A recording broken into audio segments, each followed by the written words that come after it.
today we're interviewing David Reed, a CMO and a CTO for NOV.com. And it's a big company with 30,000 plus employees. But what's so refreshing about David is that he doesn't care about the traditional CMO numbers. He cares about storytelling, and then he believes that marketing will follow later on, that in terms into customers. He's not focused on the numbers, he's focused on telling great stories. It's just a breath of fresh air. Stay tuned for this amazing episode.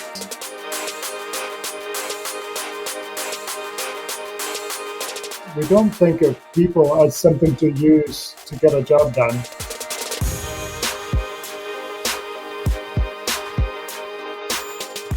David Reed, thank you so much for being on the podcast.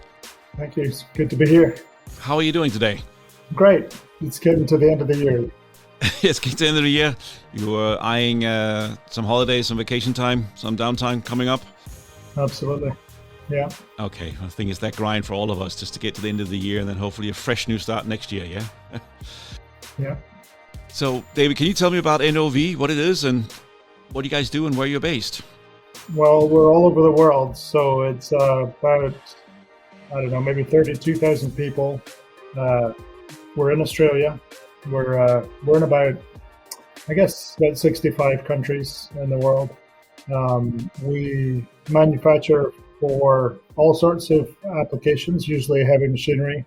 We do software services, very much been oil and gas for many years.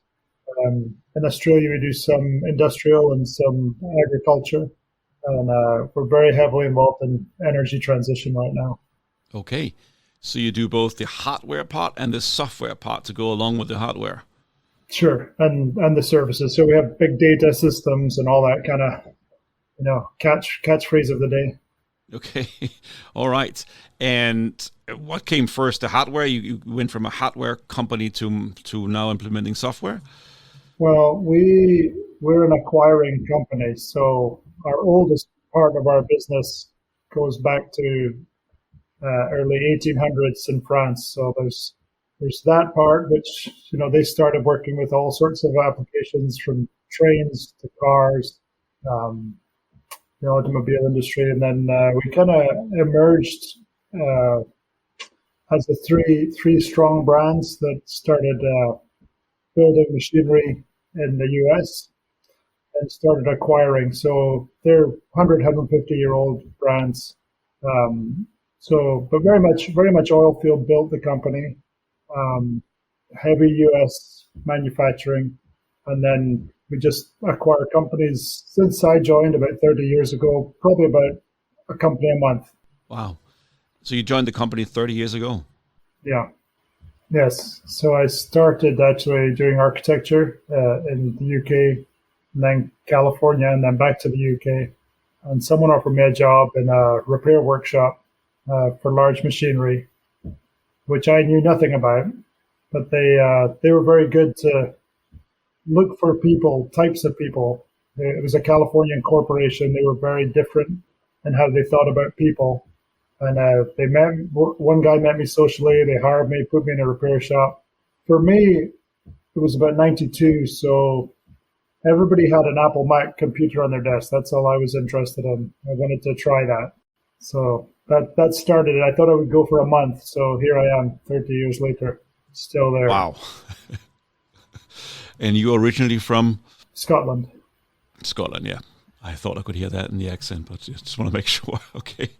So who are the clients of NOV? Generally, anybody in the oil field. So we sell to often our competition because we buy so many companies. And then we'll sell to the big oil companies. We'll sell to government agencies, municipalities, pretty much anyone really. We're fundamentally a manufacturer. So when you go into the industrial part of the business, there's nothing that we won't do. Basically, you'll find us anywhere we can add value. How do you do marketing as this is a marketing podcast, when you talk about marketing, how do you market these companies and find these clients you have at the onboarding process, the identifying them, marketing to them, meeting with them?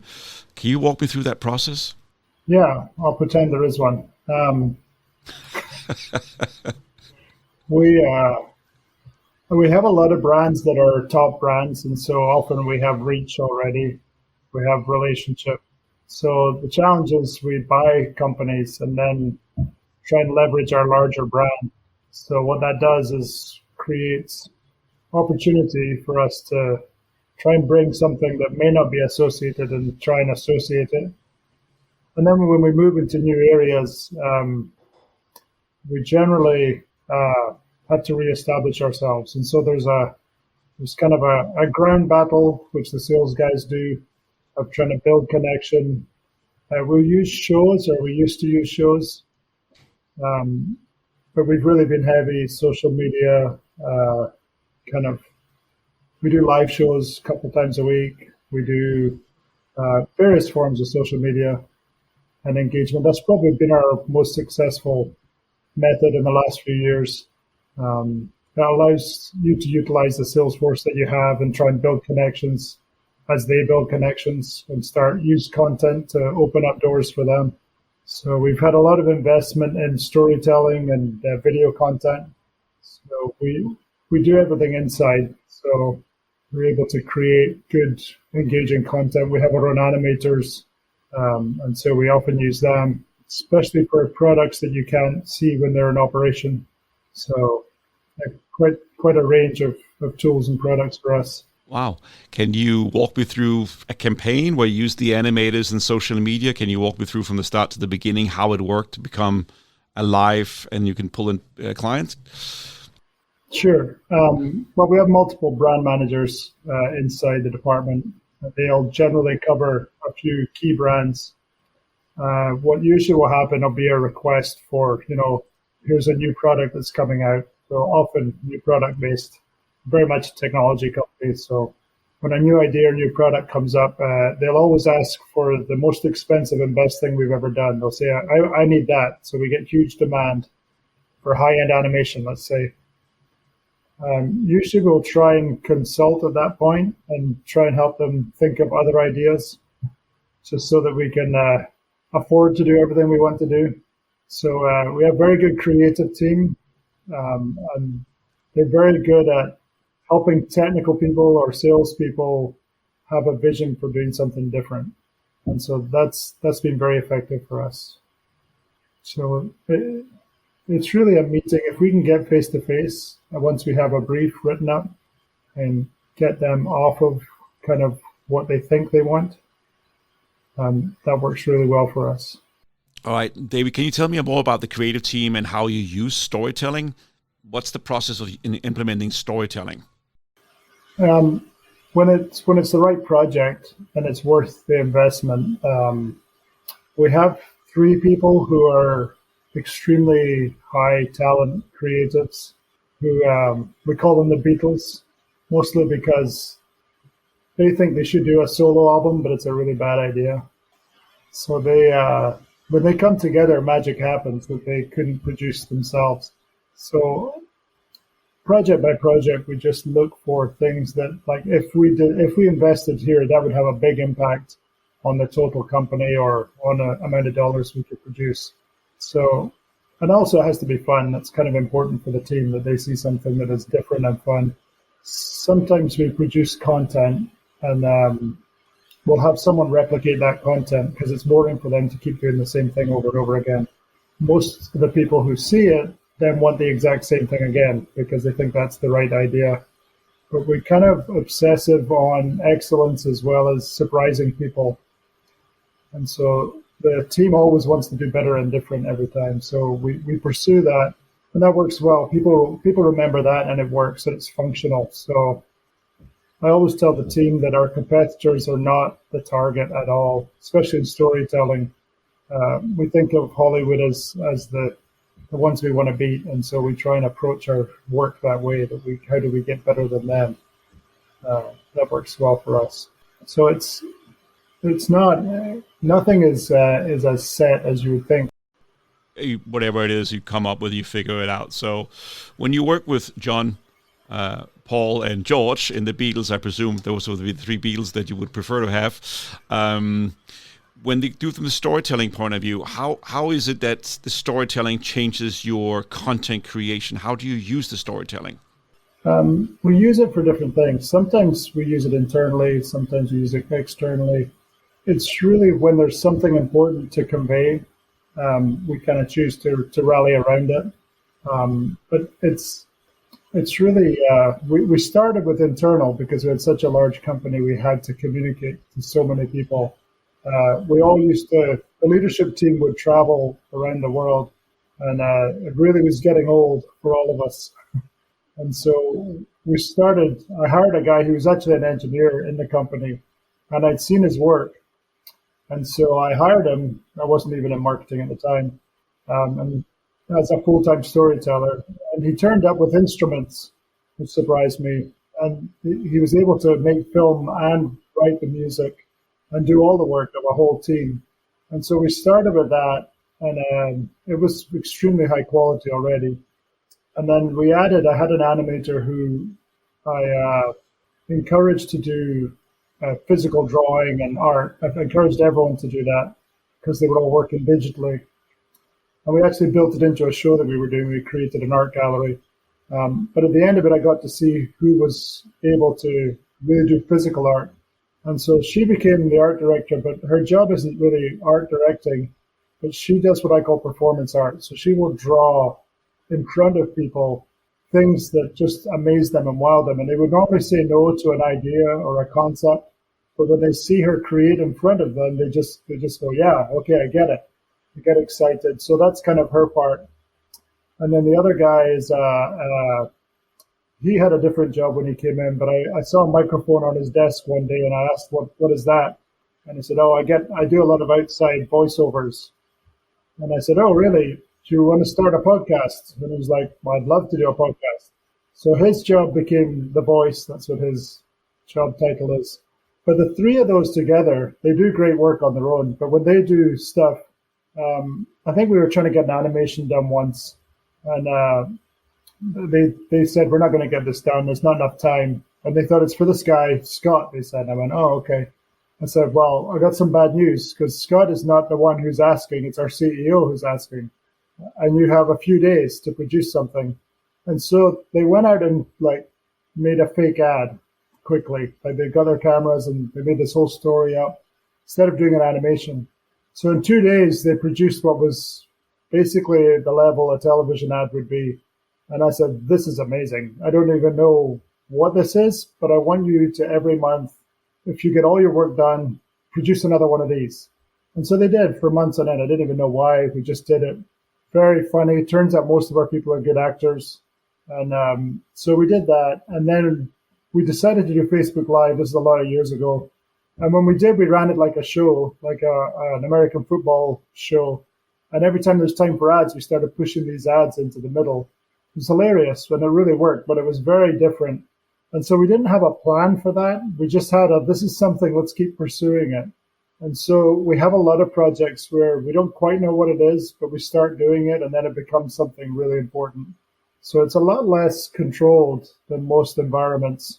I mean, we're with the main storyteller. He doesn't want to be called a storyteller. I guess he's a cinematographer. But he's been working on a documentary for maybe 4 years now. And we're all deep into it. And we started it not even knowing what it was. We still don't quite know what it is, but it's going to be a pretty long documentary. But it's not just for our customers, and it's not just selling product. It's telling the story of invention that we've had and the wonderful things we've done to keep reinventing ourselves over years. So it's a kind of human story. So sometimes we do these things, but what it does is it inspires everybody. And we kind of built a studio just because when we went into COVID, we started doing live shows all the time. We were already doing internal podcasts and some external, but not filmed. And then as soon as COVID lockdown happened, I said, no more live. We're not going out to do shows. Let's actually build shows inside. And so we went from our bedrooms to a studio eventually. And it got a lot of following because we were very quick. And it's been a tough era under COVID because there's a lot of competition for that space. But we've still got on average, I think our normal viewership is live is about 7,000 people. So it's pretty good.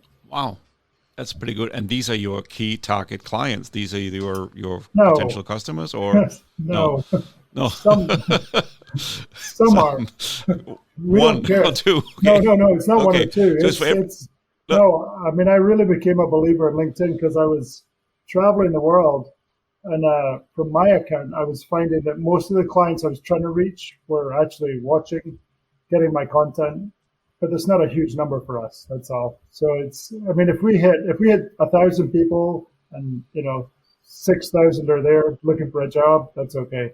That's a good number for us. got it. So I mean, our yeah, I mean, we eyeballs seeing, the product is around 36,000, something like that. So it's good reach. It's beating out most publications. We stopped all advertising a long time ago in actual publications, and we don't do digital advertising. We do very inspired Scottish advertising, Okay. no All right. cost. Wow.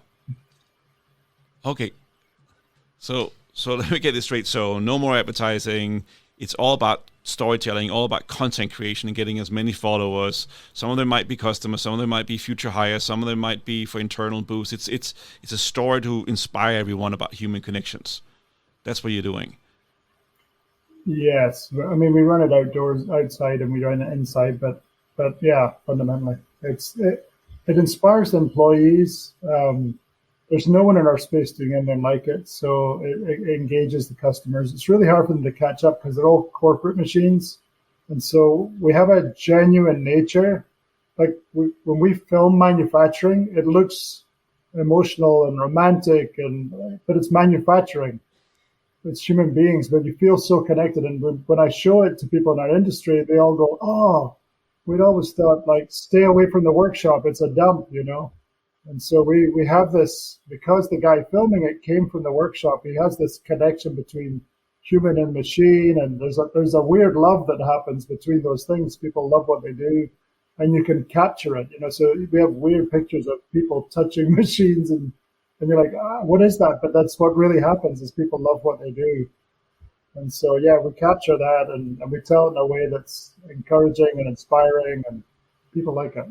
It's traumatic. Wow. That's good to hear. So can I ask you, so as a CMO, right, we're living in a world where there's so many data points at our entry. We have so many things to measure. We have so many variables and tracking, but what you're telling me is that you're not so focused on the data part. You're more focused about the content part. Is that the value here, or what is how do you Yeah, yeah. I know. We just added a board member from Facebook, which was really interesting. He asked about all the expensive ways you can track your data. He was Yeah. surprised that we said, listen, we don't. And we recognize when it's effective.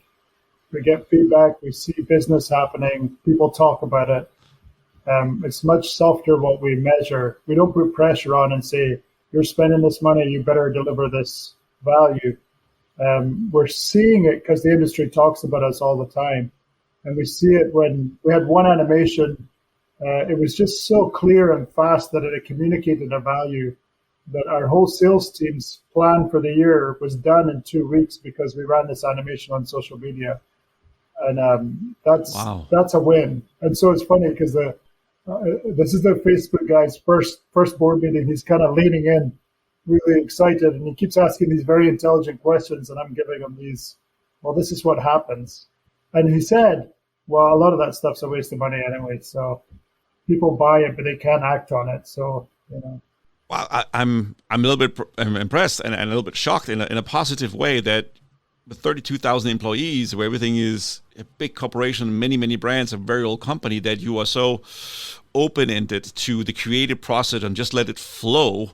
Why do you think that you are doing that and most other companies are very strict and very much every dollar out must be a dollar in, everything has to be measured, everything has to be valued, where you go the opposite direction? Why do you think that is? probably 30 years in the company.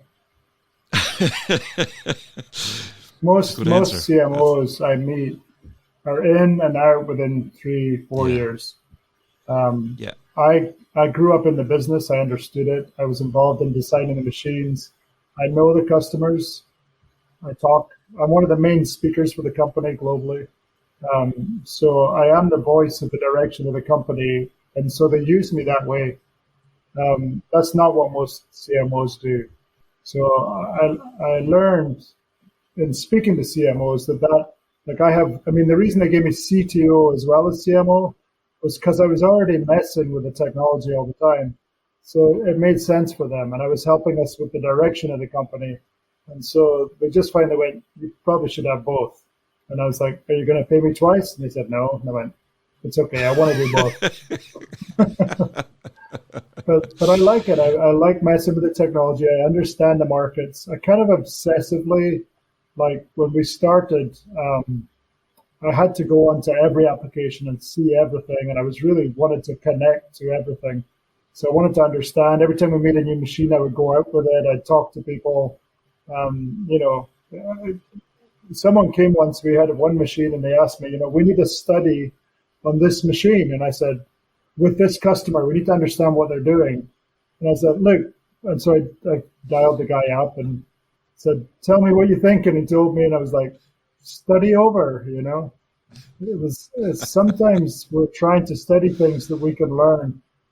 And in our markets, we have really good early adopters and then a massive fast followers. So I don't care what the fast followers want. I just care about the early adopters. And once we have them, the market takes care of itself. This is so refreshing to hear because we are so data driven and we're so focused on those numbers and everything has to be in these spreadsheets and we have to meet all these goals and deadlines. Otherwise, we fail. We don't get what we're supposed to get. We're become very science oriented, but you're talking very creative oriented, and I'm loving it. I'm so happy that you come on here, David, because it's just important to show that there are more than just one way of doing it. Sure, and we have data, but I mean it doesn't help us that much. We see some things, some trends, but generally it's a communication with people, with certain people in sales, certain people dealing with products, actually talking to customers who matter. We do a lot of connecting and understanding who's who in the market, and knowing, who's the crazy early adopter and who's the one who someone's going to follow. And so it's trying to get closer to, because normally you're held away from the business, and that still happens with us. They try to say, can you just give me a brochure? Can you just make me a web page? I need to do an animation because I saw one that someone else did. And then if they allow us to come in and consult and go, well, hey, what are you trying to do? And then they tell you, and they're like, wouldn't it be fun if we tried this? And they go, oh, I love that idea. And if you can convince them, then we bring in Britt, the performance artist, and she'll convince them, and they'll do things I know. Every time they're like, we're going to try this, I'm like, that's a crazy idea. And then they go in and they convince them, and they do it. And sometimes it works, and sometimes it doesn't, but it's almost always memorable. That's important, being memorable. That's the name of our podcast, Memorable Marketing. Yeah. But that's the thing with creativity. It's a hard thing to measure because it's not, you can't put it in a chart, you can't put a number on it, and sometimes it works and sometimes it doesn't work. But it's about connection, and that's so. I mean, if we use an outside company, we wouldn't be able to do this. I mean, they're not you, and that's the hard part. It's having people who are really connected to the business, who love the business. I had a friend from San Francisco come over. He's a venture capitalist, and he said, I want to meet your team because you told me they're millennials, and I'm interested by that, that species. And so we sat down, and he asked them, how long have you been on this team? And 7 years, 10 years. And he's like, no millennials are on a team that long. And it's really about, I mean, all those people came in with one job and became something else. And what we do is we don't think of people as something to use to get a job done. We think of you're being given people, now your job is to grow them, and you can use the job to grow them, and you help them to become what they're really made to be rather than just what they think they are. And when they do that, they're alive, and they can't believe that they're so happy at work because they're doing what they love to do. And so if we can take people on that journey, the results work anyway. Same with business. If you look after people, great products get invented. People get passionate about the company and they do great things. If you treat them like an object to use to get something done, then you're just the same as everyone else. Again, it almost brings tears to my eyes, David. What you're saying? Yeah. No, it's really true, because it's about letting people evolve and let them grow and let them do what they're really good at, and they will come in. And I'm in the middle of reading the book by Creativity Inc. by Ed Catmull, the founder of Pixar, and he talks about that fundamental question: what is the most important thing? Is it a great idea or great people? And he says the answer is great people, I'm not a because fan of if you Pixar. have what's sorry? Not a fan of Pixar. You're not a fan of Pixar, okay?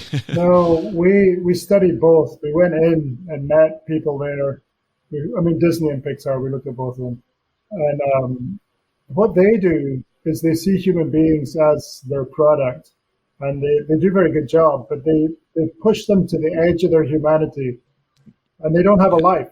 It looks like what a great work No. environment, but we actually care about the home life of people. And we make Yes. sure they go home. It's our competitive edge, is that we make sure people have good lives. They have side jobs, that they do, things that are healthy. And I was really saddened when I went through Pixar. I was like, Really? you're holding Okay. people on the edge of human breakdown, and you're making them live at work, and you're making everything great here, but they have no Yeah. life outside of this. I didn't like it. I love their product. And so they're not fulfilled. Yeah. Got it. Interesting. Very interesting. I've not been to Pixar, so all Yeah. right. Well, thank you. So, when you create all this content, which is very creative, do you go just release it, or do you try and say, let's try and put some keywords from SEO in there? Do we try to what people are searching for, or do you just let it flow and just send it out there? Do you have any data decisions involved in it? Sometimes we use SEO when it's worked for us. I mean, in the web world, we do look at it. We look at where people come in and why and what they're driving, what they're searching, and certain products we'll go and dig into and make sure that they're findable.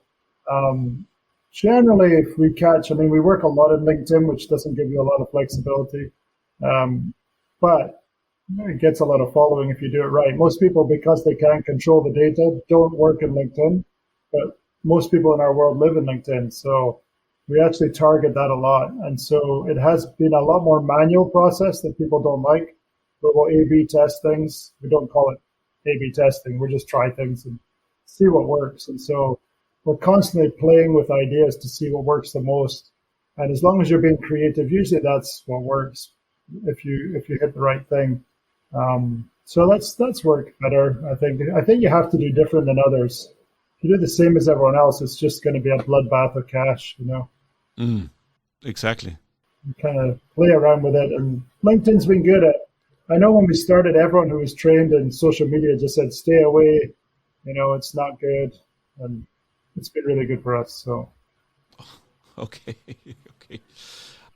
Which campaign are you the proudest of, and why? I really like our internal campaign that we did. We didn't normally have like corporate statements that we said to everyone. We didn't do that stuff. So we were looking at changing the structure of the company and some of the branding. So we did actually do a survey of the whole company. And we found like truths in there that everyone believed, even though we never told them. There was some core things. So I sent our cinematographer into these different locations around the world, from workshops in China to, some manufacturing in Brazil. He went all over the world. And when he came back, we were kind of going through this. One of my friends at Disney had been kind of pushing us towards this. The story exists, like you're there to discover it, thinking. And so he went out and gathered all these interviews and came back and said, "This is a mess. There's nothing." And then after playing through it and starting to listen carefully to what everyone said, the themes were there. And actually, everyone finished each other's sentences. So we made this product that was genuine, where these people have never met each other. There's no massive understanding of a big corporation. They just run their shop. But because it's all small companies, they had the same values. And it was amazing to watch with these people from all over the world saying the exact same thing, using the same language. It was so moving. It was a wonderful thing. There was some comments where I was like, okay, that's more like a cult. I don't want that. But there was good things in there Well, where you people are went, happy. Yeah. you don't want to be too culty as a company. That's not healthy. No, no. That's my theory anyway. We're all we're all individuals. Yes. All right. So, what are your main challenges now? What keeps you up at night? I think post-COVID, there's plenty of challenges just with how people have changed. Um, I really worry about human interaction a lot. We're working on, so our company has rules about who should be back when and how to do your work week. We kind of ignore those, and but we're constantly working with. I need my introverts to be in with the Yeah. extroverts, so they can Yeah. be the ones, so we can tell the extroverts to shut up, and so the introverts can speak. And some of them really suffered from challenges with being isolated and a lot of depression and issues with that. So I worry about that and being Mm. re-socialized and building healthy teams. So that's probably the biggest thing I worry about is getting everyone back to healthy relationships and their best selves. There's some creatives will burrow, they burrow in and they think it's good. But when you pull them out, they're not that well. You're like, you do need humans. So that worries me a lot. So we're working on it, but I'm still concerned with the damage of the last couple of years. It's been hard on everyone. It's been a lot of change. Yeah. What is the 5 year and 10 year vision for you? You've been there 30 years. Where do you see this going next? I don't know. That's a fair, honest answer. So you don't have you don't like, I would like to go this direction or that direction, or you just see how it goes. No, I think the job is to understand now, to really guide. I certainly have things I want to see, that I want to happen, but I think you never know who's going to turn up or what you're going to be able to do. So I love to. I paint, and when I paint, if there's a limit of colors, it's like it's a good thing because it makes you do things you wouldn't have chosen to do. And I think limitations can do that. So you never know what the limitation is going to be, but it's just to continually grow towards being really great at what we do and being surprising. I think if we're doing that, the business grows. I mean, we're in the middle of doing our energy transition drive, and I told my team a lot about it before it happened, and which caused some frustration for a while because the company took a while to catch up. Um, but now they're getting the beauty of seeing that when you have this vision for something, that if you have patience, it comes. And there's a long journey ahead of us for some of that stuff. So I'm just liking that we've got everyone on board, and we're starting to go down that road. And so that's been good. I'm looking forward to seeing that happen in the next 5 to 10 years. That's going to be fun. But you never know what's going to happen. So I'm not tied to it. No, that's true. We don't know what's going to happen. Pandemic is a great example of that, and nobody could have predicted that. So, finally, I want to ask you here at the end of it: what advice would you give to other CMOs out there, especially those who only stay 2 to 3 years in a job and you move on to the next one? You have the benefit of the 30 years and the hindsight and the different approach. But those people who are in there, stress getting in, stress getting out to the next one, all this performance. What advice do you have to them? I think first, learn the language of where you are. And that may not just be the company language, that's like the customer language. And because I think when people come in, they want to make a difference. And so they say, let's do this thing, it'll be different. And then when you see it, you'll love it. And everyone, things don't happen that fast. And then someone sees it and goes, I'm disappointed. No. What you have to do is really work inside the box before you take anyone outside the box. And so most people are trying to get people outside of the box and they don't know the box yet. And it just doesn't look right. So there's a bit of time just seeing what's there and adding value in small ways in a existing environment before you cause change to happen. And also, I don't know, I'd say work with a company where people are straightforward, which there's not that many of them, but I've noticed people who come into our company start to tell stories of how great they are all the time, and you're like, yeah, we don't do that. Like, there's no need for that. We understand you're good. Just perform. It's okay. But it's because there's all this weird tension and pressure people get put under. So I think finding good people to be with, and for me, just that kind of simple approach where you can be who you are and you can build up enough reputation, add enough value. I think listening to what people really need, maybe not what they say, that always helps too. So for me, I mean, we grew in social media because I told everyone, I know you don't understand this. I need you to just trust me, and it'll be okay, you know. And the legal and HR department have been terrified for years now that I'm going to take the company down, but they gave me that space, and over time you get wins. And I mean, I always have that opinion that you have to deliver something now and then plan on something long term. And so it's I think strategic thinkers, which CMOs sometimes are, should be worrying about feeding the children now instead of just saving for college and forgetting to feed the children because they don't live if you don't feed them. So I think all business is like that. You've got to do something now that delivers value and not get caught into something that's down the road. Just keep that going in the back burner. That's like our documentary. Not many people know that we're doing it. We've been doing it for years, but these are high creatives. They can produce the things that are needed over here and do the documentary on the other side. So I think that's the secret to all of that. I think those are very good advice, and I would urge everyone to listen to what you're saying. I like the idea about feeding your children and caring about them now, not the college. They're here now in the present, and you need to grow them, not only food, nurture them, but also be present with them, as opposed to just keep thinking long terms.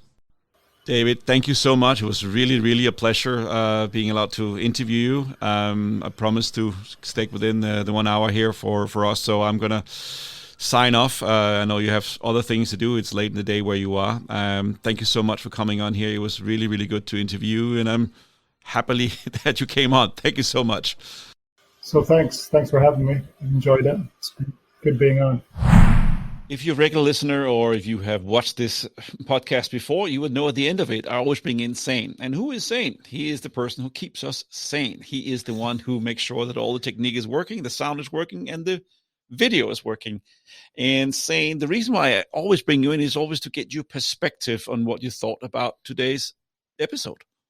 Yeah, David was really a huge breath of fresh air, like a huge proponent of people first, and basically the internal brand creating the external brand. Yes. And he has had so many things that I just 100% agree with.